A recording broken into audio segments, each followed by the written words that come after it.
ប្រិយមិត្តអ្នកស្ដាប់ទាំងអស់គ្នាសូមស្វាគមន៍ជាថ្មីម្ដងទៀតមកកាន់កម្មវិធីសំណេរព្រឹបរួយដែលតែងតែនាំយកនូវរឿងរ៉ាវប្លែកៗអត្ថកម្មបាំងនិងរន្ធត់ចិត្តមកចែកជូនប្រិយមិត្តទាំងអស់គ្នាជាប្រចាំយប់នេះយើងខ្ញុំនឹងនាំអារម្មណ៍បងប្អូនទាំងអស់គ្នាចូលទៅកាន់រឿងរ៉ាវពិតមួយដែលមិនត្រឹមតែបង្កប់នូវភាពព្រឹបរួយប៉ុណ្ណោះទេតែថែមទាំងបានបន្សល់ទុកនូវមេរៀនជីវិតដ៏ជ្រាលជ្រៅមួយផងដែររឿងដែលយើងនឹងលើកយកមកនិទាននៅរាត្រីនេះមានចំណងជើងថាយករបស់សពគ្រោះថ្នាក់ចរាចរណ៍គ្រាន់តែឮចំណងជើងក៏ព្រឺសម្បូរហើយមែនទេតោះកុំឲ្យខាតពេលយូរជាងនេះយើងនឹងចូលទៅដល់សាច់រឿងដ៏គួរឲ្យរន្ធត់នេះទាំងអស់គ្នាសូមប្រិយមិត្តត្រៀមចិត្តត្រៀមអារម្មណ៍ឲ្យបានល្អព្រោះរឿងនេះនឹងលងបន្លាចអារម្មណ៍អ្នកស្ដាប់រហូតដល់ចប់មិនខាន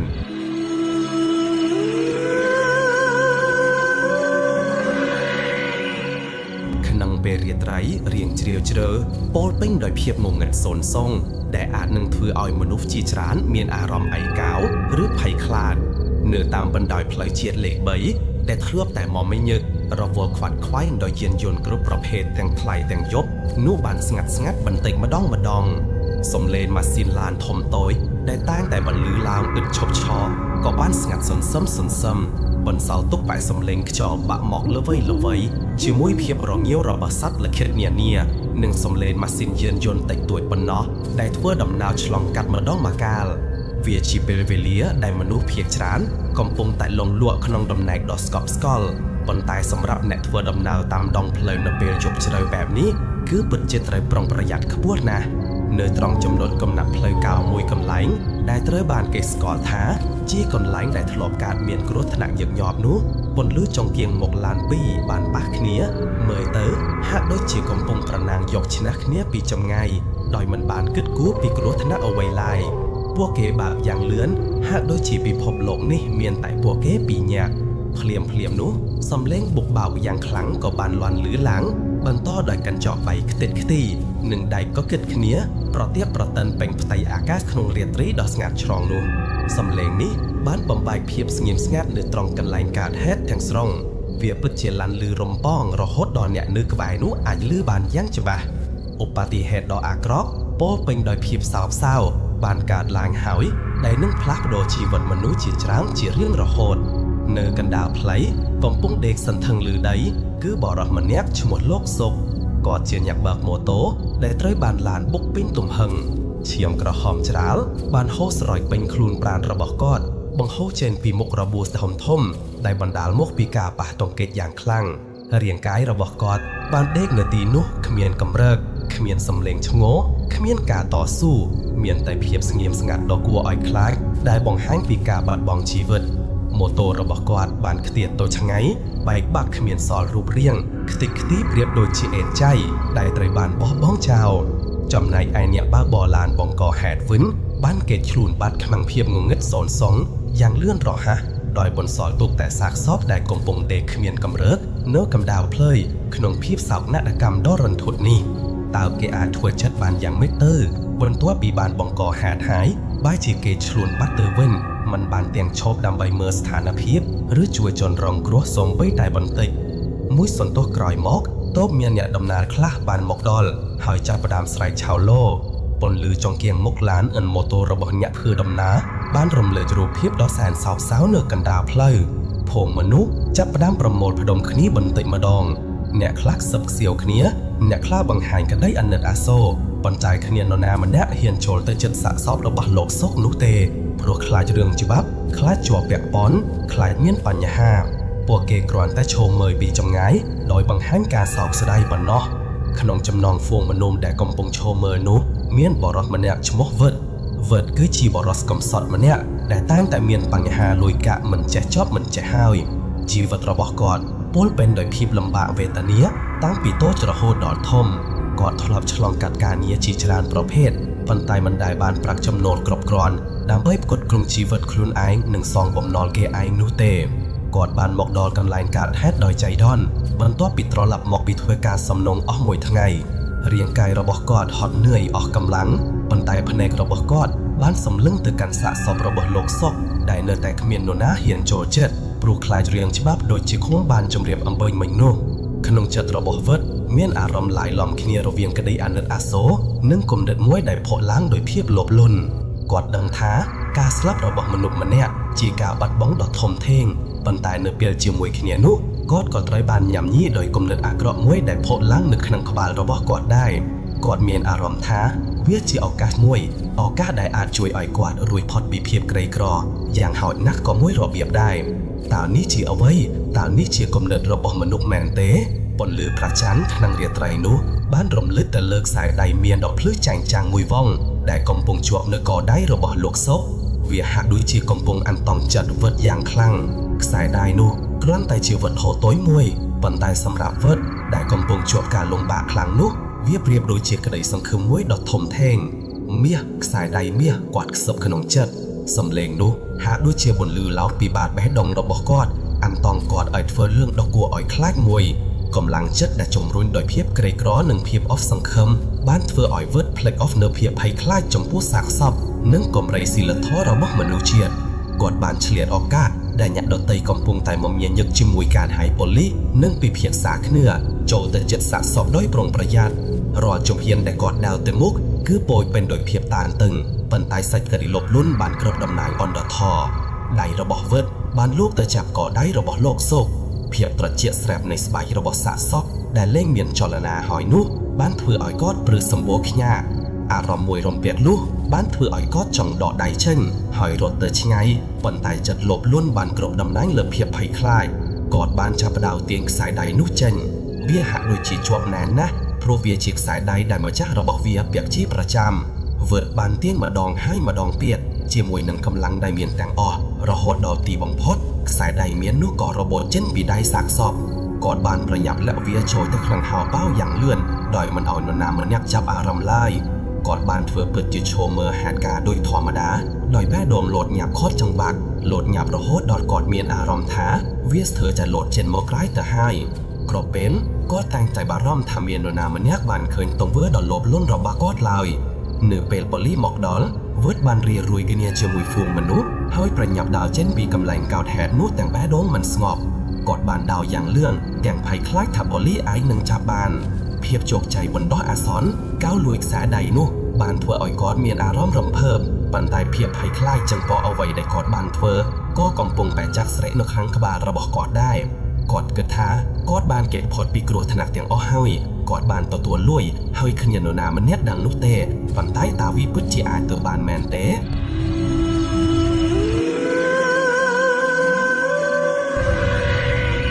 ប៉ុន្មានថ្លៃក្រោយពីហេតុការណ៍ដ៏រន្ធត់នោះពុទ្ធដែលមានចិត្តរវើរវាយលាយលំដោយការភ័យខ្លាចផងនិងការលោភលន់ផងបានសម្រេចចិត្តយកខ្សែដៃមាសដែលគាត់បានលួចនោះទៅលក់នៅឯហាងទិញលក់គ្រឿងអលង្ការមួយកន្លែងខ្ញុំអាចស្រមៃបានថាបេះដូងរបស់គាត់លត់ញាប់ប៉ុណ្ណានៅពេលគាត់កំពុងកាន់ខ្សែដៃនោះតើមានភាពភ័យខ្លាចឬការលោភលន់ដែលគ្របដណ្ដប់លើកលប់ទីបំផុតគាត់ក៏បានលក់វាចេញហើយទទួលបានប្រាក់ចំនួន$2,000 $2,000 ឯណោះវាពិតជាចំនួនដ៏ច្រើនសន្ធឹកសន្ធាប់សម្រាប់បរិសុទ្ធដូចជាវុឌ្ឍដែលជាមនុស្សមានជីវភាពមធ្យមឬអាចថាខ្វះខាតផងគិតទៅវាអាចផ្លាស់ប្ដូរជីវិតគាត់មួយរយៈធំចំនួនជីវិតនោះវុឌ្ឍបានយកតែសងបំណុលគេឯងដែលគាត់បានចំពាក់រាប់ខែ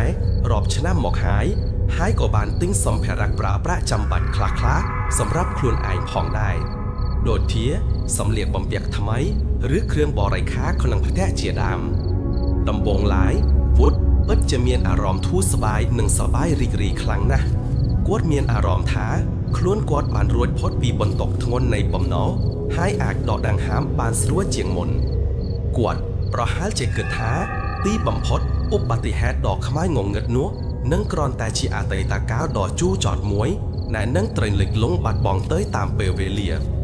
គាត់ប្រហែលជាគិតថា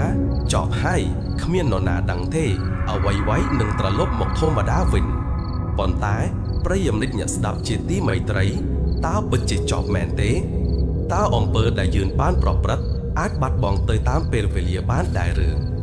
ភាពស្ងប់សុខនិងអារម្មណ៍ធូរស្រាលរបស់វុឌ្ឍនោះនឹងបានស្ថិតស្ថេរយូរឡើយ យប់ពី3យប់ដំបូងបន្ទាប់ពីគាត់បានលួកខ្សែដៃនោះវុតតែងតែយល់សម្ដៅឃើញឈុតឆាកគ្រោះថ្នាក់ចរាចរណ៍ដដែលនៅក្នុងសុបិននោះគាត់ឃើញលោកសុកដេកនៅកណ្ដាលផ្លូវក្នុងថ្លុកឈាមហើយអ្វីដែលគួរឲ្យព្រឺព្រួតបំផុតនោះគឺគាត់ឃើញដៃរបស់គាត់ផ្ទាល់លូកទៅទាញខ្សែដៃមាក់ចេញពីកងដៃរបស់សាកសពរាល់ពេលដែលគាត់ភ្ញាក់ពីដំណេកវុតតែងតែមានអារម្មណ៍ថាត្រជាក់ស្រែបពេញខ្លួនប្រាណហាក់ដូចជាមាននរណាម្នាក់កំពុងឈរមើលគាត់នៅក្បែរក្រែអូយគិតទៅក៏ព្រឺសម្បដែរណោះគាត់ព្យាយាមបណ្ដេញគំនិតអាក្រក់ទាំងនោះចេញពីខួរក្បាលដោយគិតថាវាគ្រាន់តែជាផលប៉ះពាល់ផ្លូវចិត្តធម្មតាបន្ទាប់ពីបានឃើញរឿងហេតុដ៏រន្ធត់ប៉ុណ្ណោះគាត់ព្យាយាមបោកប្រាស់ខ្លួនឯងថានេះគ្រាន់តែជាការភ័យខ្លាចបណ្ដោះអាសន្នប៉ុន្តែរឿងចម្លែកកើតឡើងបន្តិចម្ដងដែលធ្វើឲ្យគាត់លែងអាចគិតថាជាការយល់សប្តាហ៍ឬការភ័យខ្លាចផ្លូវចិត្តទៀតហើយ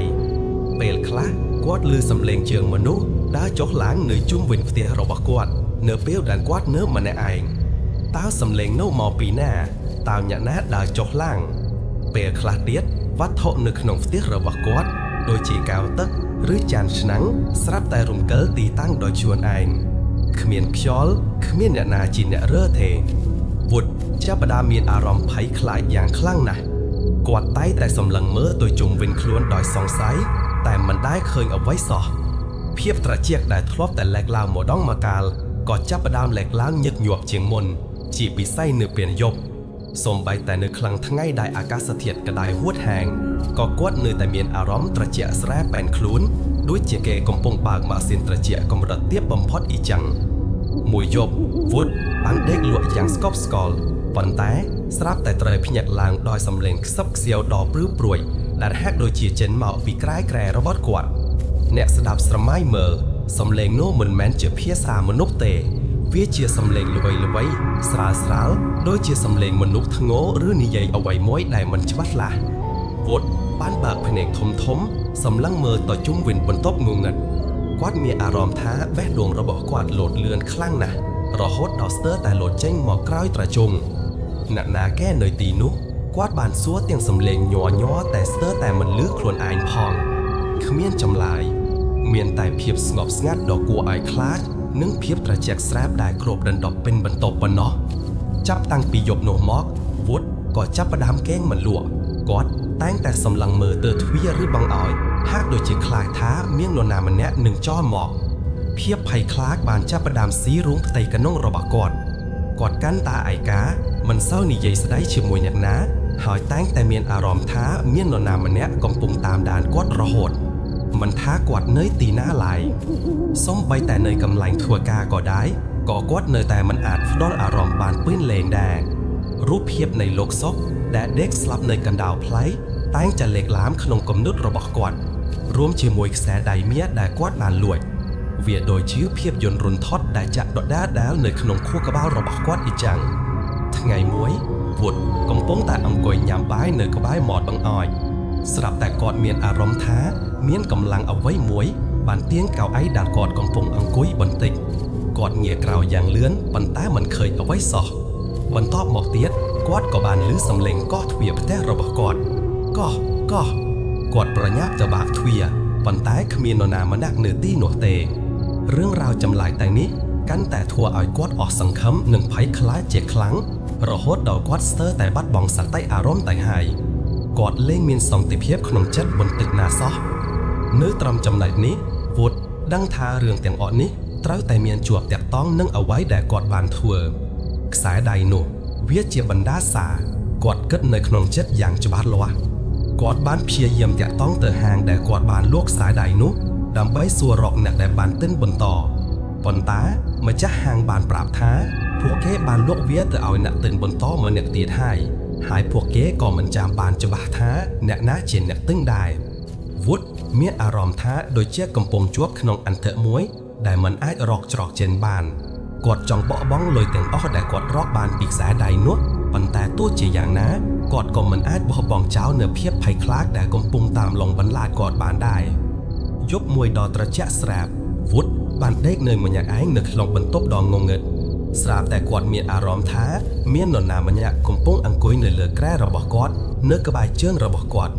ភាពត្រជាក់បានជ្រាបចូលទៅក្នុងឆ្អឹងក្នុងរបស់គាត់រហូតដល់ចុងសក់គាត់មិនហ៊ានបាត់ភ្នែកមើលទេ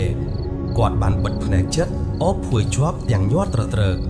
បន្ទាប់មកគាត់ក៏បានឮសំឡេងខ្សឹបខ្សៀវមួយទៀតប៉ុន្តែលើកនេះវាហាក់ដូចជាច្បាស់ជាងមុនហើយវាបានខ្សឹបត្រង់ត្រចៀករបស់គាត់ថាខ្សែដៃរបស់ខ្ញុំខ្សែដៃអូយគ្រាន់តែឮក៏ព្រឺសម្បរដែរសំឡេងនោះបានធ្វើឲ្យវុតស្រែកឡើងដោយការភ័យខ្លាចយ៉ាងខ្លាំងណាស់គាត់បានទាត់ភួយចេញហើយស្ទុះក្រោកឈរភ្លាមគ្មាននរណាម្នាក់នៅទីនោះទេមានតែភាពស្ងៀមស្ងាត់ដ៏គួរឲ្យខ្លាចនិងភាពត្រជាក់ស្រែបដែលរំពាត់គាត់ប៉ុណ្ណោះវុតដឹងហើយគាត់ដឹងថាខ្មោចរបស់លោកសុកកំពុងតែតាមលងបន្លាចគាត់ដើម្បីទាមទារនៅអ្វីដែលជារបស់ខ្លួនភាពភ័យខ្លាចបានប្រែក្លាយទៅជាភាពអស់សង្ឃឹមយ៉ាងធំធ្លាយគាត់ដឹងហើយគាត់ដឹងថាខ្លួនគាត់លែងអាចរស់នៅដោយសុខសាន្តបានទៀតហើយគាត់បានដឹងថាទោះបីជាគាត់បានសងបំណុលគេអស់ហើយក៏ដោយក៏គាត់នៅតែជាប់បំណុលកម្មដ៏ធំមួយទៀតដែលជាបំណុលកម្មជីវិតវុតបានយកដៃអង្អែលមុខរបស់គាត់ហើយចាប់ផ្ដើមស្រក់ទឹកភ្នែកដោយភាពសោកស្ដាយនិងភ័យខ្លាចអ្នកស្ដាប់ជាទីមេត្រីរឿងរ៉ាវរបស់វុតបាននាំយើងទៅកាន់សំណួរជាច្រើនតើគាត់គួរធ្វើយ៉ាងណាតើគាត់អាចធ្វើដូចម្តេចដើម្បីឲ្យវិញ្ញាណរបស់លោកសុកបានស្ងប់ហើយឈប់តាមលងបន្លាចគាត់ទៀតខ្សែដៃនោះបានបាត់បង់ទៅហើយភាពស្ងប់ស្ងាត់របស់គាត់ក៏បាត់បង់ទៅដែរ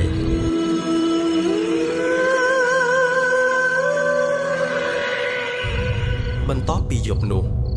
យប់ដែលខ្ញុំបានលើកឡើងខាងដើមនេះមិនមែនជាយប់ធម្មតាឡើយវាជាយប់ដែលបានផ្លាស់ប្ដូរជីវិតលោកវុតទាំងស្រុងក្រោយពីបានជួបប្រទះនៅហេតុការណ៍ដ៏ព្រឺព្រួចជាច្រើនរហូតដល់មិនអាចគេងលក់អស់រយៈពេលជាច្រើនយប់នោះនៅយប់ដ៏ខ្មៅងងឹតមួយនោះលោកវុតពិតជាមិនបានបិទភ្នែកទាល់តែសោះម៉ោងដើរបន្ទាប់គ្នាពីម៉ោង1ទៅម៉ោង2ពីម៉ោង2ទៅម៉ោង3តែភ្នែករបស់គាត់នៅតែបើកធ្លុងសម្លឹងមើលពីដានដោយភាពភ័យខ្លាចរន្ធត់សំឡេងកណ្ដឹងជួងវត្តដែលតែងតែបន្លឺឡើងរាល់ពេលយប់ហាក់ដូចជាខ្សឹបខ្សៀវអំពីវាសនាអាក្រក់របស់គាត់ភាពត្រជាក់ស្រែបដែលតែងតែរត់ចូលក្នុងខ្លួនរបស់គាត់ជានិច្ចនោះហាក់ដូចជាកំពុងតែសាយភាយកាន់តែខ្លាំងឡើងរហូតដល់ធ្វើឲ្យគាត់រងាងរន្ធត់មិនត្រឹមតែប៉ុណ្ណោះគាត់តែងតែមានអារម្មណ៍ថាមានភ្នែកមួយគូកំពុងតែសម្លឹងមើលគាត់ពីជ្រុងណាមួយនៃបន្ទប់ភ្នែកនោះគឺភ្នែករបស់លោកសុកភាពភ័យខ្លាចនេះបានស៊ីរួងផ្ទៃក្នុងរបស់គាត់យ៉ាងខ្លាំងរហូតដល់ធ្វើឲ្យគាត់បាត់បង់កម្លាំងកំហែងទាំងស្រុងរាងកាយរបស់គាត់ស្គៀងស្គមទឹកមុខស្លែកស្លាំងភ្នែករង្វង់ខ្មៅស្រអាប់ហាក់ដូចជាមនុស្សគ្មានវិញ្ញាណគាត់មិនអាចញ៉ាំបាយបានស្រួលមិនអាចគេងបានស្កប់ស្កល់ហើយរាល់ការគិតរបស់គាត់គឺសុទ្ធតែពោរពេញដោយភាពភ័យខ្លាចមិនភាពអស់សង្ឃឹមអស់រយៈពេលជាច្រើនថ្ងៃដែលគាត់រួមនៅក្នុងស្រមោលនៃភាពភ័យខ្លាចលោកវុតក៏បានដឹងថាការកិច្ចវេះមិនអាចដោះស្រាយបញ្ហាបានឡើយនេះមិនមែនជាបញ្ហាធម្មតាដែលគាត់អាចរត់គេចខ្លួនបាននោះទេគាត់ត្រូវតែប្រឈមមុខនឹងការពិតហើយរកវិធីដោះស្រាយទោះបីជាត្រីបងថ្លៃអ្វីក៏ដោយឲ្យតែគាត់អាចរស់នៅបានដោយសេចក្តីសុខជាថ្មីម្ដងទៀត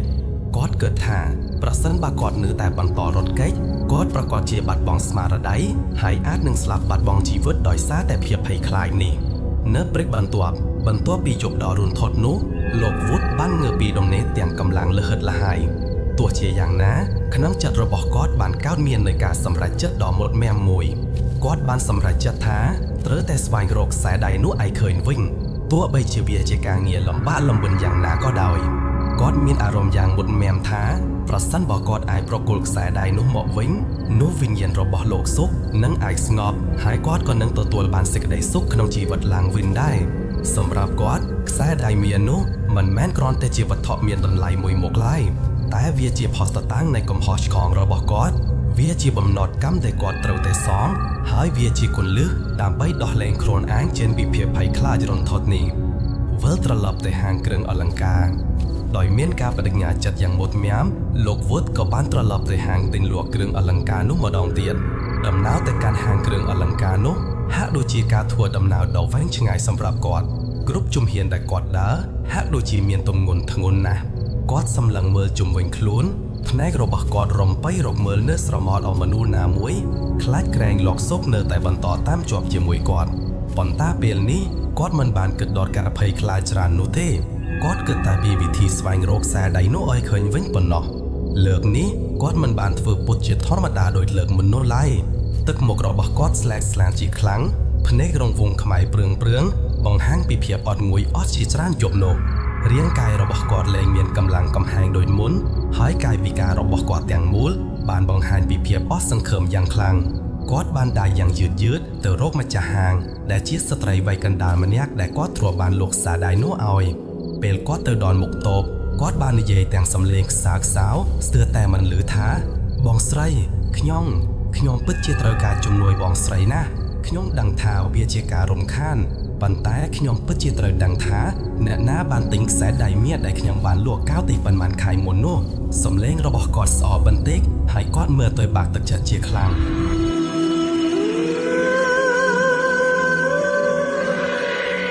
ម្ចាស់ហាងបានសម្លឹងមើលវុតដោយកៅភ្ញាក់ផ្អើលនាងបានចាំគាត់បានយ៉ាងច្បាស់ព្រោះគាត់ជាអ្នកលក់ខ្សែដៃមាសដ៏ធំមួយកាលពីមុនហើយកាលនោះគាត់មើលទៅគួរឲ្យទុកចិត្តមានទឹកមុខស្រស់ស្រាយធម្មតាតែពេលនេះគឺផ្ទុយស្រស់តែម្ដងនាងបានឆ្លើយដោយស្ទាក់ស្ទើរថាបងបានប្រាប់ហើយតាថាបងមិនចាំច្បាស់ទេព្រោះមានអតិថិជនចេញចូលច្រើនរាល់ថ្ងៃហើយវាជាឯកជនភាពរបស់អតិថិជនទៀតបងមិនអាចទម្លាយបានទេពិតណាស់ច្បាប់ក្រុមហ៊ុននិងសិទ្ធិឯកជនភាពអតិថិជនគឺជារឿងសំខាន់បំផុតនាងមិនអាចប្រថុយប្រឋានបានឡើយវុតបានអោនក្បាលចូលអស់សង្ឃឹមគាត់ដឹងថាការស្នើសុំរបស់គាត់គឺពិបាកណាស់ប៉ុន្តែគាត់គ្មានជំរើសផ្សេងឡើយគាត់និយាយដោយទឹកមុខស្រងត់ថាបាទខ្ញុំយងហៃមីងឬបងស្រីប៉ុន្តែបើសិនបងស្រីអាចជួយខ្ញុំបានខ្ញុំមានរឿងសំខាន់បំផុតត្រូវដោះស្រាយវាតាក់ទងនឹងអាយុជីវិតរបស់ខ្ញុំសម្ដីចុងក្រោយនេះបានធ្វើឲ្យម្ចាស់ហាងមានការភ្ញាក់ផ្អើលជាខ្លាំងម្ចាស់ហាងបានឃើញភាពអស់សង្ឃឹមនៅលើផ្ទៃមុខរបស់វុតក៏មានចិត្តអាណិតយ៉ាងខ្លាំង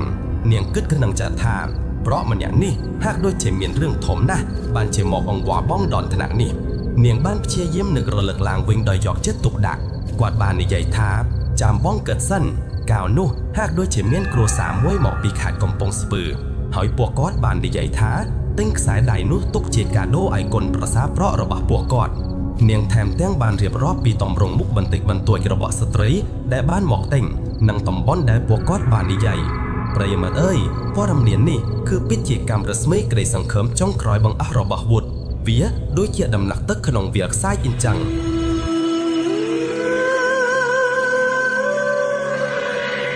បងប្អូនប្រិយមិត្តជាទីស្រឡាញ់សូមនឹកស្រមៃមើលរូបភាពរបស់លោកវុតនៅលើឡានឈ្នួលចាស់មួយគ្រឿងដែលកំពុងរត់យ៉ាងលឿនសម្ដៅទៅកាន់ខេត្តកំពង់ស្ពឺនៅកំងហៅប៉ៅអោរបស់គាត់គឺមានលុយតិចតួចណាស់ដែលជាលុយចុងក្រោយបង្អស់របស់គាត់បន្ទាប់ពីការចំណាយខ្ជះខ្ចាយនិងការបាត់បង់ការងារ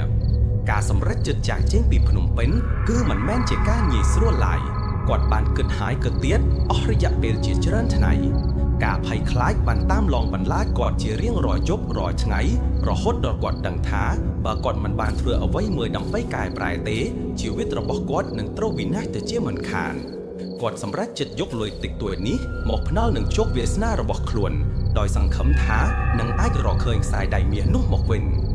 រាល់ដង្ហើមរបស់គាត់គឺពោពេញទៅដោយភាពភ័យខ្លាចភាពមិនប្រកបប្រជានិងអារម្មណ៍វិបត្តិសារីដែលបានតាមឡងបន្លាចគាត់ជាច្រើនខែមកហើយកៅអីឡានដែលរឹងក្លិនប្រេងម៉ាស៊ីនចាស់ឡាយលោមនឹងក្លិនផ្សែងហុយចូលតាមបង្អួចបន្ថែមនូវភាពមិនស្រណុកក្នុងចិត្តរបស់គាត់សម្លឹងមើលទៅខាងក្រៅបង្អួចឃើញតែវាលស្រែពណ៌បៃតងលាតសន្ធឹងឆ្ងាយប៉ុន្តែនៅក្នុងចិត្តរបស់គាត់គឺមានតែភាពងងឹតសងនិងភាពឯកោរាល់ពេលដែលឡានរត់ជន់ដុំគ្រោះឬរអាក់រអួលនៅលើផ្លូវលំវុតតែងតែមានអារម្មណ៍ថាវិញ្ញាណរបស់លោកសុកកំពុងតែតាមជាប់ជាមួយគាត់វាមិនមែនជាការភ័យខ្លាចធម្មតានោះទេបងប្អូនវាជាអារម្មណ៍ត្រជាក់ស្រែបស្រាវដែលជ្រាបចូលដល់ឆ្អឹងខ្នងធ្វើឲ្យរោមសក់របស់គាត់ព្រឿក្បាលហើយរូបភាពរបស់លោកសុកតែងតែរំលេចឡើងនៅក្នុងមនសិការរបស់គាត់ទាំងមុខស្លែកស្លាំងទាំងភ្នែកសម្លឹងមើលមកគាត់ហាក់ដូចជាចោទប្រកាន់ហាក់ដូចជាទាមទារនៅយុត្តិធម៌គាត់ព្យាយាមបិទភ្នែកព្យាយាមមិនគិត ប៉ុន្តែសំឡេងខ្សឹបខ្សៀវដោយខ្ជុលបោករំហោយហយតែងតែលេចឡើងថាហេតុអ្វីបានជាឯងធ្វើបែបនេះវុតមិនអាចកេងផុតពីស្រមោលអតីតកាលរបស់ខ្លួនបានឡើយទោះបីជាគាត់កំពុងធ្វើដំណើរទៅរកការកែប្រែក៏ស្រមោលទាំងនោះនៅតែបន្តតាមឡងបន្លាយគាត់យ៉ាងជិតដិតបំផុតការធ្វើដំណើរដ៏វែងឆ្ងាយនោះហាក់ដូចជាគ្មានទីបំផុតសោះពេលខ្លះគាត់គិតថាប្រហែលជាគាត់មិនគួរធ្វើដំណើរនេះតាំងពីដំបូងមកម្ល៉េះតើគាត់ទៅរកអ្វីទៅគាត់នឹងរកឃើញខ្សែដៃនោះបានដែរឬទេនៅក្នុងខេត្តកំពង់ស្ពឺដ៏ធំល្វឹងល្វើយនេះភាពអស់សង្ឃឹមបានចាប់ផ្ដើមផុសឡើងវិញប៉ុន្តែរាល់ពេលដែលភាពអស់សង្ឃឹមកើតឡើងរូបភាពរបស់លោកសុកក៏កាន់តែច្បាស់ធ្វើឲ្យគាត់ភ័យខ្លាចរហូតដោយមិនអាចបោះបង់ចោលបានឡើយវាហាក់ដូចជាការធ្វើដំណើររវាងការភ័យខ្លាចនិងក្តីសង្ឃឹមដ៏តិចតួចបំផុតទីបំផុតនៅពេលដែលឡានឈ្នួលបានទៅដល់ខេត្តកំពង់ស្ពឺពន្លឺព្រះអាទិត្យចាប់ផ្ដើមលេបបាត់បន្តិចម្ដងវុតបានបោះយើងចុះពីឡានឈ្នួលដោយអារម្មណ៍ឡាយលំគ្នារវាងភាពធូរស្បើយនិងការថប់បារម្ភគាត់សម្លឹងមើលជុំវិញខ្លួនឃើញតែផ្ទះអ្នកស្រីចំការផ្សារតូចមួយហើយផ្លូវដីក្រហមលាតសន្ធឹងគាត់មិនមែនទីក្បៅច្បាស់លាស់អ្វីឡើយដោយមនុស្សបាត់បង់ផ្លូវគាត់បានចាប់ផ្ដើមដើររករកដោយគ្មានទីក្បៅច្បាស់លាស់អ្វីទាំងអស់គាត់បានដើរសួរគេឯងពីភូមិមួយទៅភូមិមួយដោយរៀបរាប់ពីខ្សែដៃមាសនិងរូបរាងរបស់ស្រីដែលបានទិញគាត់បានព្យាយាមនឹកឃើញគ្រប់លំអិតទាំងអស់ដែលគាត់ធ្លាប់ឮកាលពីថ្ងៃកើតហេតុគាត់បានសួរទៅអ្នកស្រីដែលកំពុងច្រូតស្រូវសួរទៅអ្នកលក់ដូរនៅផ្សារសួរទៅលោកតាលោកយាយដែលកំពុងអង្គុយលេងនៅមុខផ្ទះអ្នកខ្លះបានសម្លឹងមើលគាត់ដោយភាពសង្ស័យហាក់ដូចជាគាត់ជាមនុស្សចម្លែកឬជាអ្នកឆោបបោកពួកគេបានសួរត្រឡប់មកវិញថាបងឯងមកពីណារកអ្វីខ្ញុំអត់ដឹងទេអ្នកខ្លះទៀតបានបដិសេធមិនព្រមនិយាយដោយគ្រាន់តែងក់ក្បាលឬក្រវីដៃប្រាប់ថាពួកគេមិនដឹងអ្វីទាំងអស់រាល់ចម្លើយបដិសេធគឺហាក់ដូចជាកំបិតមួយចាក់ទម្លាស់បេះដូងរបស់គាត់ម្ដងហើយម្ដងទៀតភាពអស់សង្ឃឹមក៏ចាប់ផ្ដើមភក់ឡើងវិញធ្វើឲ្យគាត់មានអារម្មណ៍ថាគាត់នឹងបរាជ័យជាមិនខានគាត់ដើរដោយមិនដឹងខ្លួនរហូតដល់ជើងរបស់គាត់ឈឺខ្លួនប្រាណរបស់គាត់នឿយហត់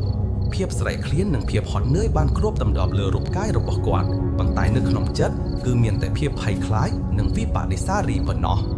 ផ្នែកទី2សុពិននិងការរកឃើញមួយយប់វុតបានដេកនៅខ្ទមសំណង់មួយកន្លែងខ្ទមនោះតូចចង្អៀតសងសាំងពីឈើបន្ទះបាត់បាំងល្មមប៉ុណ្ណោះក្លិនឈើចាស់ឡាយលំនិងក្លិនដីសាមធ្វើឲ្យគាត់មានអារម្មណ៍រឹតតែឯកោគាត់បានក្រាលកន្ទាវចាស់មួយនៅលើដីហើយយកកាបូបរបស់គាត់ទ្រក្បាលខ្យល់រាត្រីបានបក់បោកមកប៉ះនឹងរន្ធប្រហោងនៃជញ្ជាំងធ្វើឲ្យគាត់ញាក់សាច់ព្រឺព្រួយគាត់ព្យាយាមបិទភ្លើងរំពឹងថានឹងអាចគេងលក់បានប៉ុន្តែរូបភាពរបស់លោកសុកនៅតែបន្តលងបន្លាចគាត់យប់នោះគឺជាយប់មួយដែលគាត់គិតថាគាត់មិនអាចគេងលក់បានឡើយប៉ុន្តែដោយសារតែភាពហត់នឿយខ្លាំងពេកគាត់ក៏បានលងលក់ទៅក្នុងដំណែកដោយមិនដឹងខ្លួនក្នុងសុបិនគាត់បានឃើញលោកសុកម្ដងទៀតលើកនេះលោកសុកមិនបានប្រហែលនៅភាពភ័យខ្លាចភាពខឹងសម្បារឬការចោទប្រកាន់ដូចមុននោះទេលោកសុកបានប្រហែលខ្លួនដោយមុខមាត់ស្រទន់ស្ងប់ស្ងាត់គាត់មិនបាននិយាយអ្វីនោះទេគ្រាន់តែងក់ក្បាលទៅទិសដៅមួយរូបភាពក្នុងសុបិនរបស់វុតក៏បានរំលេចទៅលើផ្ទះឈើមួយខ្នងដែលមានដើមស្វាយធំមួយដើមនៅខាងមុខដើមស្វាយនោះមានលបត្រឆឹងត្រឆៃផ្លែស្វាយទុំរយិងរយងគួរឲ្យចង់ពិសាផ្ទះឈើនោះមានសភាពចាស់បន្តិចប៉ុន្តែមើលទៅមានភាពកក់ក្ដៅនិងស្ងប់ស្ងាត់រូបភាពនោះច្បាស់ត្រជាក់ភ្នែកណាស់ហាក់ដូចជាកំពុងបង្ហាញផ្លូវដល់គាត់លោកសុកបានងក់ក្បែរម្ដងទៀតហាក់ដូចជាចង់ប្រាប់ថាទៅទីនោះហើយគឺជាកន្លែងដែលឯងត្រូវរកវុតភ្ញាក់ឡើងទាំងញោះជោកខ្លួនបែកដងរបស់គាត់លន់ញាប់ញ័រខ្លាំងណាស់ហាក់ដូចជាទៅរត់ប្រណាំងមួយជុំធំគាត់អង្គុយស្ងៀមអស់មួយសន្ទុះដោយព្យាយាមរំលឹកនៅសុពិននោះឡើងវិញគាត់ចាប់ផ្ដើមមានក្តីសង្ឃឹមយ៉ាងខ្លាំងមិនមែនជាក្តីសង្ឃឹមដែលពោពេញដោយភាពងងឹតដូចមុននោះទេតែជាក្តីសង្ឃឹមដែលភ្លឺស្វាងហាក់ដូចជាព្រះអាទិត្យរើសចេញពីពពកខ្មៅគាត់ជឿថានេះគឺជាប្រផ្នួលនេះគឺជាផ្លូវមួយដែលវិញ្ញាណរបស់លោកសុកកំពុងតែនាំផ្លូវគាត់នៅថ្ងៃបន្ទាប់គាត់បានបន្តស្វែងរកដោយផ្អែកលើរូបភាពក្នុងសុបិនរបស់គាត់បានព្យាយាមនឹកឃើញនៅទិសដៅដែលលោកសុកងក់ក្បាលគាត់បានដើរសួរគេឯងម្ដងទៀតប៉ុន្តែលើកនេះគាត់មិនសួរបែបភ័យខ្លាចដូចមុនទៀតទេគាត់សួរដោយមានក្តីសង្ឃឹមគាត់បានដើររាប់គីឡូម៉ែត្រឆ្លងកាត់វាលស្រែឆ្លងកាត់ភូមិតូចរាល់ផ្ទះឈើរាល់ដាំស្វាយធំគាត់តែងតែផ្ទៀងផ្ទាត់ជាមួយនឹងរូបភាពក្នុងសុបិនរបស់គាត់ គាត់ដៅដោយមិនបានគិតដល់ភាពងឿយហត់ភាពស្រេកឃ្លានឡើយនៅក្នុងចិត្តរបស់គាត់គឺមានតែរូបភាពផ្ទះឈើនិងដើមស្វាយធំនោះប៉ុណ្ណោះជារឿងដែលពុំនឹកស្មានដល់បន្ទាប់ពីការស្វែងរកអស់ជាច្រើនម៉ោងវុតបានរកឃើញផ្ទះនោះមែនវាជាផ្ទះឈើមួយខ្នងចាស់ល្មមដែលមានដើមស្វាយដ៏ធំមួយដងនៅខាងមុខត្រឈឹងត្រឆៃដូចទៅនឹងរូបភាពទ្រង់សុបិនរបស់គាត់បេះបិទបេះពេលគាត់ឃើញផ្ទះនោះបេះដូងរបស់គាត់ក៏លោតញាប់ញ័រយ៉ាងខ្លាំងគាត់មានអារម្មណ៍ភ្ញាក់ផ្អើលរំភើបនិងភ័យខ្លាចទ្រង់ពេលតែមួយគាត់បានឈរនៅមុខផ្ទះនោះអស់មួយសន្ទុះធំដោយមិនហ៊ានបោះជើងទៅមុខភាពជោគជ័យមួយជើងបានដុតហើយប៉ុន្តែភាពភ័យខ្លាចនៃការប្រឈមមុខក៏បានកើតមានឡើងដែរផ្នែកទី3ការប្រឈមមុខជាមួយស្ត្រីចំណាស់បន្ទាប់ពីប្រមូលភាពក្លាហានបានពេញខ្លួនវុតបានដើរទៅកោះទ្វារសំឡេងកោះទ្វាររបស់គាត់ហាក់ដូចជាលឿនណាស់ធ្វើឲ្យបេះដូងរបស់គាត់រត់តែលោតញាប់ញ័រខ្លាំងមិនយូរប៉ុន្មានស្ត្រីវ័យចំណាស់ម្នាក់បានចេញមុខបើកទ្វារគាត់មានសក់ស្កៅស្ទើរពេញក្បាលមុខជ្រាវជ្រួញប៉ុន្តែភ្នែករបស់គាត់មើលទៅមានភាពមេត្តាវុតបានរៀបរាប់រឿងរ៉ាវរបស់គាត់ដោយប្រយ័ត្នប្រយែងដោយមិនបានលាតត្រដាងការពិតទាំងអស់ឡើយគាត់គ្រាន់តែនិយាយថាគាត់ជាមិត្តរបស់ម្ចាស់ខ្សែដៃហើយគាត់បានធ្វើឲ្យវាបាត់បង់ដោយអចេតនាឥឡូវគាត់ចង់យកវាមកវិញទឹកមុខរបស់គាត់ស្លែកស្លាំងបង្ហាញពីភាពភ័យខ្លាចនិងភាពបារម្ភប៉ុន្តែភាពសម្ដែងរបស់គាត់គឺពោពេញទៅដោយភាពស្មោះត្រង់គាត់បាននិយាយថាជំរាបសួរមៀងក្នុងបាតឈ្មោះវុតក្នុងពិតជាមានរឿងរំខានមៀងបន្តិចហើយគឺថាខ្ញុំមានខ្សែដៃមៀងមួយខ្សែដែលជាខ្សែដៃរបស់មុតខ្ញុំបានធ្វើឲ្យវាបាត់បង់ដោយអចេតនាហើយខ្ញុំដឹងថាខ្សែដៃនោះត្រូវបានលួចមកទីនេះខ្ញុំពិតជាចង់សុំមៀងប្រគល់ខ្សែដៃនោះមកឲ្យខ្ញុំវិញព្រោះវាមានតម្លៃផ្លូវចិត្តណាស់សម្រាប់មិត្តរបស់ខ្ញុំស្ត្រីចំណាស់នោះបានសម្លឹងមើលវុតយ៉ាងយកចិត្តទុកដាក់គាត់មើលពីក្បាលដល់ចុងជើងហាក់ដូចជាកំពុងពិនិត្យមើលថាតើក្មេងប្រុសម្នាក់នេះនិយាយការពិតឬក៏កំពុងកុហកមួយសន្ទុះក្រោយមកគាត់បានសារភាពថាគាត់ពិតជាបានទិញខ្សែដៃនោះពិតមែនចាស់កូនមៀងពិតជាបានទិញខ្សែដៃនោះមែនខ្សែដៃនោះខ្ញុំបានទិញឲ្យកូនប្រសារប្រុសរបស់ខ្ញុំកូនខ្ញុំពិតជាស្រឡាញ់វាណាស់តើមានរឿងអ្វីកើតឡើងស្ត្រីចំណាស់បាននិយាយដោយសំឡេងទន់ភ្លក់តែមានការញើសឆ្ងល់វុតឃើញដូច្នេះក៏មានអារម្មណ៍ភ័យខ្លាចគាត់ដឹងថាបើគាត់និយាយការពិតទាំងអស់គាត់អាចនឹងមិនទទួលខ្សែដៃនោះមកវិញឡើយគាត់ក៏បានប្រាប់ពីក្តីព្រួយបារម្ភរបស់គាត់ថាខ្សែដៃនេះមានតម្លៃផ្លូវចិត្តខ្លាំងណាស់សម្រាប់ម្ចាស់ដើមហើយគាត់ចង់ប្រគល់វាវិញដើម្បីឲ្យម្ចាស់ដើមបានស្ងប់ចិត្តគាត់បានសន្យាទន្ទឹងខ្សែដៃថ្មីមួយទៀតឲ្យកូនប្រសាររបស់គាត់ចំនួនវិញដោយទឹកចិត្តស្មោះត្រង់និងការសោកស្ដាយពិតប្រាកដគាត់បាននិយាយទាំងដង្ហើមញាប់ញ័រថាមៀងអើយខ្ញុំពិតជាដឹងគុណមៀងណាស់ប្រសិនបើមៀងអាចយល់ព្រមតាមសំណើរបស់ខ្ញុំដឹងថាកូនប្រសារមៀងស្រឡាញ់វាណាស់ប៉ុន្តែខ្សែដៃនេះវាមានរឿងរ៉ាវដ៏សែនសោកសៅនៅពីក្រោយវាម្ចាស់ដើមរបស់វាគាត់បានបាត់បង់ជីវិតទៅហើយខ្សែដៃនេះគឺជាអនុស្សាវរីយ៍ចុងក្រោយរបស់គាត់ខ្ញុំពិតជាចង់ប្រគល់វាទៅគ្រួសារគាត់វិញដើម្បីឲ្យពួកគេបានស្ងប់ចិត្តហើយខ្ញុំសន្យាថានឹងទិញខ្សែដៃមាសថ្មីមួយទៀតដែលស្អាតជាងនេះឲ្យកូនប្រសារមៀងជាមិនខានស្ត្រីចំណាស់នោះបានរំជួលចិត្តនឹងសម្ដីរបស់វុតគាត់មើលឃើញពីភាពស្មោះត្រង់និងវិបដិសារីនៅក្នុងផ្នែករបស់យុវជនម្នាក់នេះគាត់បានយល់ព្រមប្រគល់ខ្សែដៃនោះមកវិញហើយក៏បានទៅយកខ្សែដៃនោះចេញពីក្នុងផ្ទះមួយសន្ទុះក្រោយមកខ្សែដៃមាសនោះក៏បានមកកាន់នៅក្នុងដៃរបស់វុតវិញដោយបេះដូងរបស់គាត់លោតញាប់ញ័រយ៉ាងខ្លាំងគាត់កាន់ខ្សែដៃនោះជាប់នឹងដៃហាក់ដូចជាកំពុងតែកាន់គំនិតទ្រព្យដ៏មានតម្លៃបនប្រសើរ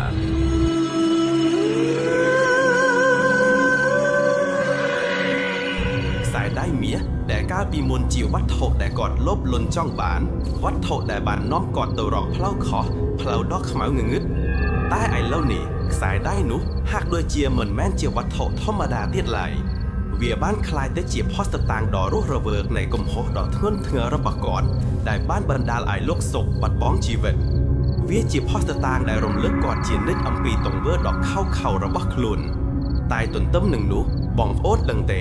វាថែមទាំងបានคล้ายទៅជាក្តីសង្ឃឹមសម្រាប់អនាគតមួយដ៏ភ្លឺស្វាងសម្រាប់វុតផងដែរវាជាក្តីសង្ឃឹមនៃការលាងចម្រាស់បាបកម្មក្តីសង្ឃឹមនៃការស្វែងរកសេចក្តីសុខក្នុងចិត្តឡើងវិញខ្សែដៃនេះមិនមែនគ្រាន់តែជាគ្រឿងអលង្ការមួយដុំនោះទេតែវាជាបន្ទុកមួយដ៏ធ្ងន់ដែលវុតបានសែងរែកជាប់ខ្លួនអស់ជាច្រើនខែរាល់ពេលដែលគាត់ប៉ះខ្សែដៃនោះឬសូម្បីតែនឹកឃើញដល់វាកម្លាំងនៃកំហុសបានចាក់ស្រោចពេញបេះដូងរបស់គាត់ធ្វើឲ្យគាត់មានអារម្មណ៍វិលវល់ថប់បារម្ភឬព្រួយរហូត វាដូចជាច្រវាក់ដែលចង់គាត់ជួបនឹងវិញ្ញាណរបស់លោកសុកមិនឲ្យគាត់មានសេរីភាពផ្លូវចិត្តឡើយភាពភ័យខ្លាចបានដកជាប់ក្នុងខ្លួនវុឌ្ឍរាល់យប់រាល់ថ្ងៃគាត់មិនអាចដេកលក់ស្រួលបានឡើយព្រោះតែរូបភាពនៃសពលោកសុកតែងតែលងបន្លាចគាត់សំឡេងខ្សឹបសៀវភាពត្រជាក់ស្រែបបានคล้ายទៅជាផ្នែកមួយនៃជីវិតប្រចាំថ្ងៃរបស់គាត់ហាក់ដូចជាវិញ្ញាណរបស់លោកសុកកំពុងតាមទាយុតិធម៌តែឥឡូវនេះខ្សែដៃនោះបានត្រឡប់មកវិញហើយវុឌ្ឍបានយល់ថាមកឈោបាយតែមួយគត់ដើម្បីរំដោះខ្លួនពីការធ្វើទរណកម្មផ្លូវចិត្តទាំងនេះគឺការប្រគល់ខ្សែដៃនេះទៅកាន់ម្ចាស់ពិតប្រាកដវិញម្ចាស់ដែលជាសមាជិកគ្រួសារនៃសពលោកសុកវាជាជំហានដំបូងនៃដំណើរឆ្ពោះទៅរកការប្លែកចិត្តនិងការលាងចម្រាស់បាបកម្មរបស់គាត់អារម្មណ៍ Stackster ភ័យខ្លាចខ្មាស់អៀននៅតែដកជាប់ក្នុងខ្លួនវុឌ្ឍគាត់ដឹងថាការប្រឈមមុខជាមួយគ្រួសារលោកសុកគឺជារឿងមួយដ៏លំបាកនោះផុតនៅជីវិតរបស់គាត់តើពួកគេនឹងមានប្រតិកម្មបែបណាតើពួកគេនឹងស្អប់គាត់ដែរឬទេប្រសិនបើពួកគេដឹងការពិតសំណួរទាំងនេះបានវិលវល់ក្នុងខួរក្បាលរបស់វុឌ្ឍឥតឈប់ឈរតែទោះជាយ៉ាងណាក្តីសង្ឃឹមនៃការរំដោះខ្លួនពីតារុណកម្មផ្លូវចិត្តបានជំរុញឲ្យវុឌ្ឍមានភាពក្លាហានដុំកែងក្នុងការបោះជំហានទៅមុខបន្ទាប់ពីបានសាយដៃមកវិញជំហានបន្ទាប់គឺត្រូវស្វែងរកគ្រួសាររបស់លោកសុកវុឌ្ឍបានត្រឡប់មកភ្នំពេញវិញដំណើរត្រឡប់មកភ្នំពេញលើកនេះមិនដូចពេលមុនឡើយពេលមុនគាត់ត្រឡប់មកវិញដោយចិត្តលោភលន់និងភាពងងឹតតែលើកនេះគាត់ត្រឡប់មកវិញដោយចិត្តមួយដែលពោរពេញដោយវិបត្តិសានិងបំណងចង់កែប្រែខ្លួនរាល់ជំហានដែលគាត់ដើរគាត់មានអារម្មណ៍ថាដីកំពុងរង្គើហាក់ដូចជាកំហុសរបស់គាត់កំពុងតាមទាន់គាត់បានទៅសាលាឆត់ទៀនមួយដែលជាកន្លែងដែលត្រូវបានជួយរៀបចំសពលោកសុកកាលពីមុនពេលចូលដល់ទីនោះវុឌ្ឍស្រាប់តែមានអារម្មណ៍ថាបរិយាកាសទាំងមូលបានคล้ายទៅជាត្រជាក់ស្រែបរំលឹកគាត់ទៅដល់ថ្ងៃដែលគាត់បានប្រទះឃើញសពលោកសុកសាលាឆត់ទៀននោះជាទីកន្លែងដែលតែងតែជួយដល់ជនរងគ្រោះឬសពដែលគ្មានទីពឹងដែរគាត់បានសួរនាំពីព័ត៌មានលម្អិតអំពីគ្រួសារសុកពេលកំពុងសួរវុឌ្ឍមានអារម្មណ៍ថាបេះដូងរបស់គាត់លោតញាប់ញ័រខ្លាំងណាស់គាត់ភ័យខ្លាចថាអ្នកដែលគាត់សួរនោះអាចនឹងសង្ស័យគាត់ឬអាចនឹងដឹងពីកំពើអាក្រក់របស់គាត់តែគាត់នៅតែព្យាយាមធ្វើមុខស្ងួតធ្វើជាមិនដឹងអ្វីទាំងអស់ដើម្បីកុំឲ្យគេចាប់អារម្មណ៍គាត់សុំព័ត៌មានពីឈ្មោះគុលសាទីលំនៅរួមទាំងរឿងរ៉ាវរបស់លោកសុកដែលបានបន្សល់ទុកគាត់បានដឹងថាលោកសុកជាអ្នករកស៊ីតូចតាចម្នាក់ដែលតែងតែជួយគ្រួសារដោយស្មោះត្រង់គ្រួសាររបស់លោកសុករស់នៅយ៉ាងលំបាកវេទនាហើយលោកសុកគឺជាសរសៃទ្រូងរបស់គ្រួសារព័ត៌មាននេះបានធ្វើឲ្យវុឌ្ឍកាន់តែមានអារម្មណ៍ឈឺចាប់និងសោកស្ដាយចំពោះទង្វើរបស់ខ្លួនបន្ទាប់ពីទទួលព័ត៌មានរួចវុឌ្ឍបានធ្វើដំណើរទៅកាន់ផ្ទះរបស់លោកសុកដែលជាផ្ទះតូចមួយនៅចែកក្រុងភ្នំពេញផ្លូវទៅផ្ទះនោះគឺជាផ្លូវលំដីក្រហមដែលមានព្រៃដួសព័ទ្ធជុំវិញរាល់ជំហានដែលវុឌ្ឍដើរគឺគាត់ពោរពេញដោយអារម្មណ៍ភ័យខ្លាចនិងភាពស្ទាក់ស្ទើរតើគាត់គួរតែបន្តទៅមុខឬគួរតែបែរក្រោយវិញតែរូបភាពនៃវិញ្ញាណលោកសុកដែលតែងតែលងបន្លាចគាត់បានជំរុញឲ្យគាត់បន្តដំណើរទៅមុខទៀតនៅពេលដែលគាត់ទៅដល់មុខផ្ទះរបស់លោកសុកគាត់បានឃើញទិដ្ឋភាពមួយដែលធ្វើឲ្យបេះដូងរបស់គាត់ស្ទើរតែរលាយផ្ទះនោះគឺជាផ្ទះឈើប្រក់សង់កស៊ីតូចមួយដែលមើលទៅចាស់ទ្រុឌទ្រោមហាក់ដូចជាកំពុងតែរងចាំថ្ងៃបាក់បែកជុំវិញផ្ទះមានតែស្លឹកឈើនិងធូលីដី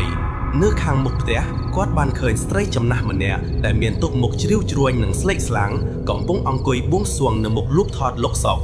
ក្បែរគាត់មានក្មេងៗតូចៗពីរនាក់កំពុងតែអោនមុខចុះទំនងជាកំពុងបួងសួងជាមួយយាយរបស់ពួកគេក្មេងៗទាំងនោះមើលទៅស្លៀកពាក់រហែកនិងស្គមស្កាយទិដ្ឋភាពនេះបានធ្វើឲ្យវុឌ្ឍស្រក់ទឹកភ្នែកដោយមិនដឹងខ្លួនគាត់បានដឹងថាគាត់មិនមែនគ្រាន់តែបានប្លន់យកទ្រព្យសម្បត្តិលោកសុកនោះទេតែគាត់បានប្លន់យកសរសៃទ្រូងនៃគ្រួសារមួយដែលកំពុងរស់នៅយ៉ាងវេទនាស្រាប់ទៅហើយវុឌ្ឍបានដើរចូលទៅជិតបន្តិចម្ដងដោយមានអារម្មណ៍ថាជើងរបស់គាត់ធ្ងន់ដូចរែកថ្មគាត់អោនក្បាលចុះដោយក្តីគោរពនិងកំហុសសំឡេងរបស់គាត់ញ័រតិចៗខណៈដែលគាត់ព្យាយាមនិយាយជំរាបសួរមីងខ្ញុំឈ្មោះវុឌ្ឍខ្ញុំពិតជាសោកស្ដាយណាស់ចំពោះការបាត់បង់របស់មីងពាក្យទាំងនេះបានចេញពីមាត់របស់គាត់ដោយកាន់តែខ្មេងខ្មោះម្ដាយរបស់លោកសុកបានងើបមកឡើងសម្លឹងមើលវុឌ្ឍដោយក្រាសែភ្នែកងឿងឆ្ងន់គាត់ហាក់ដូចជាមិនដែលឃើញវុឌ្ឍពីមុនមកទេតែគាត់នៅតែងាប់ក្បាលដោយសោកភាពវុឌ្ឍបានលុតជង្គង់ចោះយឺតហើយចាប់ខ្សែដៃមាសនោះចេញពីហោប៉បរបស់គាត់រាល់ចលនារបស់គាត់គឺពោពេញទៅហើយដោយភាពភ័យខ្លាចនិងការគោរព ខ្សែដៃមាសនោះបានឡើងឃើញមកភឺចាញ់ចាំងនៅថងដៃរបស់វុឌ្ឍគាត់បានលូកដៃទៅកាន់ម្ដាយរបស់លោកសុកដោយប្រយ័ត្នមីងខ្ញុំដឹងថានេះមិនអាចស្ដារអ្វីដែលបានបាត់បង់ទៅវិញបានឡើយតែនេះគឺជាខ្សែដៃរបស់លោកសុកខ្ញុំបានរកឃើញវាហើយខ្ញុំបានយកវាមកប្រកល់ជូនមីងវិញសំឡេងរបស់វុឌ្ឍស្ទើរតែលែងឮទៅហើយគាត់មានអារម្មណ៍ថាកំដៅនៃខ្សែដៃនោះកំពុងតែដុតរោដៃរបស់គាត់ហាក់ដូចជាវាកំពុងតែរំលឹកគាត់ពីទង្វើអាក្រក់របស់គាត់ម្ដាយរបស់លោកសុកបានសម្លឹងមើលខ្សែដៃនោះដោយការភ្ញាក់ផ្អើលមិនមែនជារាជហោះគាត់បានចាប់ខ្សែដៃនោះពីដៃវុឌ្ឍយ៉ាងលឿនហើយយកវាមកអបជាប់នឹងទ្រូងរបស់គាត់ទឹកភ្នែករបស់គាត់បានស្រក់ចុះមកដោយមិនដឹងខ្លួនកូនបានយកវាពីណាមកកូនប្រុសរបស់មីងពិតជាស្រឡាញ់ខ្សែដៃនេះណាស់ម្ដាយរបស់លោកសុកបានយំខ្សឹកសួលខ្សែដៃនេះមិនមែនគ្រាន់តែជាគ្រឿងអលង្ការមួយដុំនោះទេតែវាជាអនុស្សាវរីយ៍ចុងក្រោយរបស់កូនប្រុសគាត់វាជាចំណងដៃនៃក្តីស្រឡាញ់និងការនឹករលឹកវុឌ្ឍមិនបាននិយាយការពិតទាំងអស់ឡើយព្រោះគាត់ខ្លាចថានឹងធ្វើឲ្យម្ដាយរបស់លោកសុកកាន់តែឈឺចាប់គាត់មិនចង់បន្ថែមបន្ទុកឈឺចាប់លើគ្រួសារដែលកំពុងរងទុក្ខស្រាប់ទៅហើយនោះទេគាត់គ្រាន់តែនិយាយថាគាត់បានរកឃើញវានៅកន្លែងកើតហេតុហើយគាត់ព្យាយាមរកគ្រួសារលោកសុកដើម្បីប្រគល់វាវិញពាក្យពោលខកពាក់កណ្ដាលនេះបានធ្វើឲ្យវុឌ្ឍមានអារម្មណ៍ម្ដងទៀតថាមានកំហុសម្ដងទៀតតែក្នុងពេលមួយឈ្នានោះគាត់ក៏មានអារម្មណ៍ថាបានធ្វើរឿងមួយត្រឹមត្រូវផងដែរគាត់បានព្យាយាមរៀបរាប់ពីការលំបាកក្នុងការស្វែងរកគ្រួសារនេះដោយរៀបរាប់ទាំងការពិតនិងការកុហកឡាយលំគ្នាគាត់ប្រាប់ថាក្រៅពីបានឃើញខ្សែដៃនេះនៅកន្លែងកើតហេតុគាត់មានអារម្មណ៍ថាវាជារបស់មានតម្លៃមិនគួរទុកចោលឡើយគាត់បានប្រាប់ថាគាត់បានសួរនាំនៅទីនោះតែគ្មានអ្នកណាស្គាល់ទើបគាត់សម្រេចចិត្តយកវាមករក្សាទុកសិនរងចាំថ្ងៃណាមានដំណឹងគ្រួសារលោកសុកទើបនឹងប្រគល់ជូនវិញការនិយាយបែបនេះវុឌ្ឍមានអារម្មណ៍ថាដូចជាកំពុងតែព្យាយាមលាងបាបកម្មរបស់គាត់បន្តិចម្ដងភាពងោខ្លានិងភាពលោភលន់របស់វុឌ្ឍកាលពីមុនបានធ្វើឲ្យគាត់ដើរខកផ្លូវយ៉ាងធំធរយ៉ាងខ្លាំង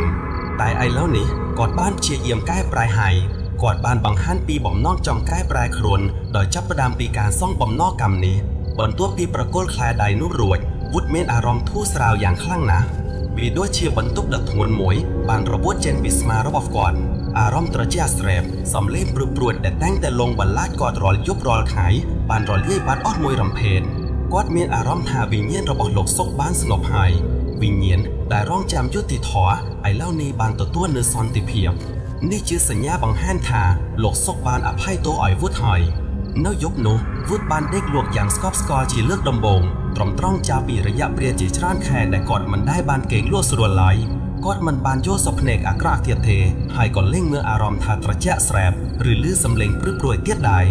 ការគេងលក់ស្រួលគឺអ្វីដែលគាត់ប្រាថ្នាចង់បានបំផុតតែមិនដែលបានទទួលឡើយកាលពីមុនឥឡូវនេះគាត់ទទួលបានវាហើយគាត់គេងដោយគ្មានការភ័យខ្លាចគ្មានការព្រួយបារម្ភគ្មានរូបភាពដ៏រហត់ណាមួយមកលួងបន្លាចវាជាការគេងមួយដ៏មានន័យសម្រាប់វុឌ្ឍព្រោះវាជាការចាប់ផ្ដើមនៃជីវិតថ្មីមួយទោះជាយ៉ាងណាបទពិសោធន៍ដ៏រហត់នេះបានផ្លាស់ប្ដូរជីវិតរបស់វុឌ្ឍទាំងស្រុងគាត់បានដឹងថាទោះបីជាគាត់បានសងបំណងដោយការប្រគល់ខ្សែដៃនោះវិញហើយក៏ដោយក៏គាត់នៅតែមានបំណងសាយធម៌មួយទៀតដែលត្រូវសងបំណងកម្មគឺសំដៅនៅអ្វីដែលយើងបានធ្វើខុសហើយទទួលផលវិបាកដោយផ្ទាល់តែបំណងសាយធម៌គឺសំដៅនៅការទទួលខុសត្រូវរបស់យើងចំពោះសង្គមមនុស្សធម៌និងខ្លួនឯងវុឌ្ឍដឹងថាការប្រគល់ខ្សែដៃវិញគ្រាន់តែជាការបញ្ចប់នៅរឿងរ៉ាវមួយប៉ុណ្ណោះទេតែមិនមែនជាទីបញ្ចប់នៃបំណងរបស់គាត់ឡើយគាត់ត្រូវតែធ្វើអ្វីមួយដែលធំជាងនេះដើម្បីលាងចម្រាស់បាបកម្មរបស់គាត់ឲ្យអស់ពីចិត្តហើយដើម្បីឧទ្ទិសកុសលផលបុណ្យជូនដល់វិញ្ញាណក្ខន្ធលោកសុកគាត់បានសម្រេចចិត្តលះបង់ជីវិតផ្លូវលោកហើយបានទៅបួសជាសង្ឃការសម្រេចចិត្តនេះមិនមែនជារឿងងាយស្រួលឡើយការបួសគឺមានន័យថាការលះបង់នូវទ្រព្យសម្បត្តិលាភសក្ការៈសេចក្តីសុខផ្លូវលោកទាំងពួងតែសម្រាប់វុឌ្ឍវិញការសម្រេចចិត្តនេះគឺជាមធ្យោបាយតែមួយគត់ដើម្បីស្វែងរកសេចក្តីសុខពិតប្រាកដគាត់ចង់លាងកម្មរបស់ខ្លួននិងឧទ្ទិសកុសលផលបុណ្យទាំងឡាយជូនទៅវិញ្ញាណក្ខន្ធរបស់លោកសុកនិងសត្វលោកទាំងឡាយដែលទ្រុឌរង់ទុក្ខដោយសារការលោភលន់គាត់ដឹងថាមានមនុស្សច្រើនដែលបានបាត់បង់ជីវិតដោយសារតែភាពលោភលន់ញ៉ាដតីដូចករណីរបស់លោកសុកដែរការបួសជាសង្ឃគឺជាការលះបង់ដ៏ធំធេងមួយដែលបង្ហាញពីការប្រែចិត្តដោយស្មារតីរបស់វុឌ្ឍគាត់បានចូលទៅក្នុងវត្តអារាមមួយដែលពោរពេញទៅដោយភាពស្ងប់ស្ងាត់និងសន្តិភាព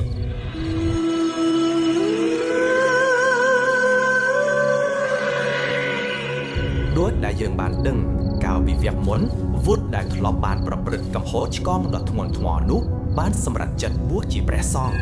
ហើយចាប់តាំងពីថ្ងៃនោះមកជីវិតរបស់លោកវុឌ្ឍដែលឥឡូវជាព្រះសង្ឃបានប្រែក្លាយទាំងស្រុង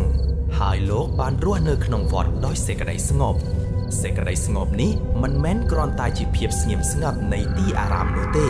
តែជាភាពស្ងប់សុខចេញពីបេះដូងរបស់លោកផ្ទាល់បន្ទាប់ពីរាត្រីជាច្រើនដែលលោកធ្លាប់បានរងទុក្ខវេទនាដោយសារវិបត្តិវិសារីនិងការឡងបន្លាចដោយអតីតកាល